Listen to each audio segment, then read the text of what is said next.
My name is Molly Shaw, and I currently live in Seattle. I was a member of the Ecumenical Institute and the Institute of Cultural Affairs as a staff person from 1973 to 1990 as a volunteer. Some of my most vivid memories come from the time that I spent in Japan. My family was assigned to Tokyo, and at that point, after a couple of years, we went to Oyubari, which was a small town, coal mining town in Hokkaido Island of Japan, and we were there to help initiate a human development project. The opportunity to call people from their usual daily routines as farmers, as shopkeepers, and coming together for 5 days to talk in front of a big blackboard, sharing their ideas about their hopes and dreams for their future was a fascinating experience.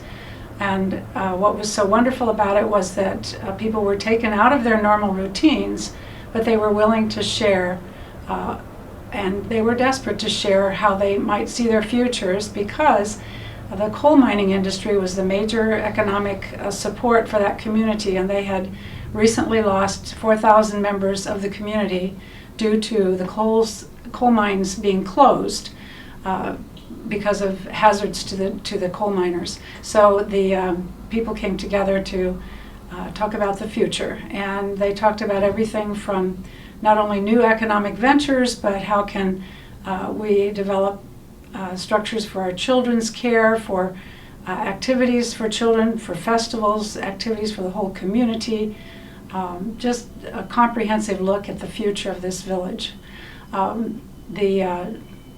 The more personal experiences that I wanted to share had to do with moving into a community that was very cold in the winter. We had snow on the ground 6 months out of the year. This was a new experience for me. Shortly after I came to that community, I found myself to be pregnant, and so I had the opportunity to have a baby in a community that was very foreign from what I'd grown up with, and ladies coming to our home and telling us all kinds of things about ways to adapt to living in this community. For one, how to make our beds. We had tatami mats for the floor, and then we had special bedding to make into our futons, our beds. And so it was a cultural change for my family to learn a new way of living, and obviously had to have been a big change for them to teach what they know about their community and make it real for us.